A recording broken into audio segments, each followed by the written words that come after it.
नमस्ते guys, welcome back to another video. जो episode मैं एक्सप्लेन करने वाला हूँ ये बहुत पहले रिलीज हुआ था, इसलिए इसकी क्वालिटी थोड़ी कम है, एडजस्ट कर लेना। हमें नोबिता दिखाया जाता है जो कि अब साइंटिस्ट है। उसका इंटरव्यू आ रहा है एंड सुनियो एंड जियान एंड डेकुसुकी ये तीनों मिलकर सुनियो के घर पर बैठे हैं और उसका इंटरव्यू देख रहे हैं। हमें दिखाया जाता है नोबिता जो कि अपने बचपन के दिन को याद कर रहा है जिस दिन उसने डोरेमोन को खोया था। वो भागा भागा जाता है डोरेमोन के पास और डोरेमोन से गैजेट की डिमांड करता है कि गैजेट दे दो मुझे, क्योंकि मुझे जियान ने मारा है, मुझे जियान को सबक सिखाना है। ऐसे वो बोलता रहता है, लेकिन डोरेमोन ध्यान नहीं देता। थोड़ी देर बाद उसके हाथ से कॉमिक नीचे गिर जाती है।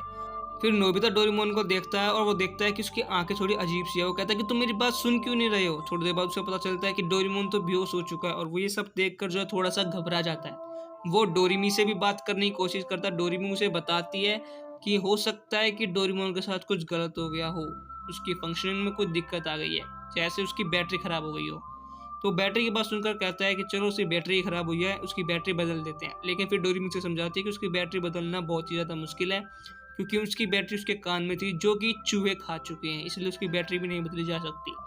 फिर वो थोड़ा सा उदास हो जाता है, पर डोरेमी बोलती है कि एक तरीका है, उसकी बैटरी अगर हम बदलते हैं दूसरे यहाँ पर फ्यूचर में लाकर, तो उसकी मेमोरीज मिट जाएगी, लेकिन उसकी बैटरी उसको मिल जाएगी और डोरेमोन फिर से जिंदा हो सकता है।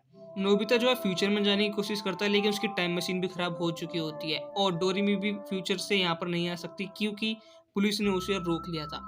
नोबिता कहता है कि मेरे पास एक आइडिया है, क्यों ना मैं डोरेमोन के गैजेट से उसको ठीक कर दूं। तो डोरेमी उसे बताती है कि जिस टाइम पर डोरेमोन खराब हुआ था उसी टाइम पर उसके सारे गैजेट भी बंद हो गए थे।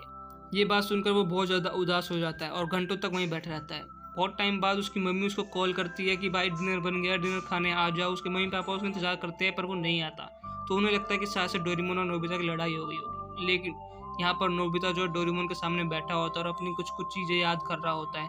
वो बैठे बैठे मुस्कुरा रहा होता है और याद करता है कि किस तरीके से वो खेला कूदा करते थे, किस तरह से वो उसके गैजेट्स को यूज़ करा करता था। कभी भी उसे ज़रूरत होती थी तो डोरेमोन हमेशा उसके साथ खड़ा रहता था। ये सब चीज़ों को याद करते करते ही नोबिता थोड़ा सा इमोशनल हो जाता है और धीरे धीरे रोने लगता है।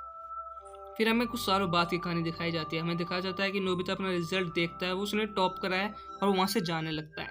लेकिन शिजुका उसे जाते हुए देख लेती है और उसके पीछे जाती है। शिजुका के पीछे पीछे डेगुसुकी भी आ जाता है और वो दोनों उससे कहते हैं कि तुमने बहुत अच्छा स्कोर करा है, तो चलिए इसी बात पे पार्टी करते हैं। पर नोबिता उन्हें जवाब देता है कि मेरे पास पार्टी के लिए टाइम नहीं है, मुझे कुछ और भी काम करने हैं। पर शिजुका उसे कहती है कि चलो पार्टी करते हैं प्लीज़। पर नोबिता बोलता है शिजुका मुझे माफ़ करना, लेकिन मुझे और भी काम है, मैं आपसे बाद में मिलूंगा। ये बात बोलकर वहाँ से जाने लगता है। डेकुसुकी फिर बोलता है कि नोबिता तो बहुत ज़्यादा बदल गया है। पर इसी बात पर शिजुका उससे कहती है कि नहीं वो बदला नहीं है, बस उसे डोरेमोन की याद आती है। फिर हमें दिखाया जाता है कि शिजुका को भी नोबिता बहुत ज़्यादा पसंद है। फिर हमें 35 साल बाद की कहानी दिखाई जाती है, जिसमें शिजुका नोबिता के घर पर है, यानी कि वो उसकी वाइफ है। नोबिता एक साइंटिस्ट है और वो डोरेमोन के ऊपर कुछ एक्सपेरिमेंट कर रहा होता है। अचानक से वो एक बटन को दबाता है और बहुत ज़्यादा एनर्जी डोरेमोन के अंदर एब्जॉर्ब होने लगती है। डोरेमोन का पूरा चैम्बर ग्लो करने लग जाता है, उसके आसपास हर तरफ एनर्जी का एक फ्लो बनने लग जाता है और थोड़ी देर बाद ही डोरेमोन उठ जाता है। धीरे धीरे जब वो उठता है तो उठते ही सबसे पहली बात वो बोलता है कि नोबिता क्या तुमने अपना होमवर्क कर लिया। ये बात सुनकर नोबिता बहुत ज़्यादा इमोशनल हो जाता है और उसको अपने बचपन के दिन याद आते हैं और वो फिर जाकर डोरेमोन को गले लगाता है और इस तरह से पूरा का पूरा एपिसोड खत्म हो जाता है। आपको कैसा लगा कमेंट कर हमें जरूर से बताइएगा। मिलेंगे आपसे नेक्स्ट वीडियो में। सायोनारा, जय हिंद, जय भारत।